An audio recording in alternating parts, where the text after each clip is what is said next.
কোনো রাজনৈতিক দলকে নিষিদ্ধের পক্ষে নয় জামাত, জানালেন দলটির সেক্রেটারি জেনারেল অধ্যাপক মিয়া গোলাম পরওয়ার।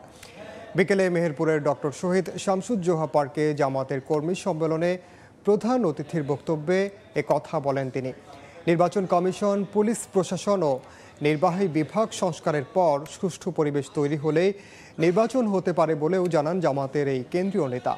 আইনি প্রক্রিয়ায় শেখ হাসিনাকে বিচারের আওতায় এনে শাস্তি কার্যকর করারও দাবি জানান তিনি।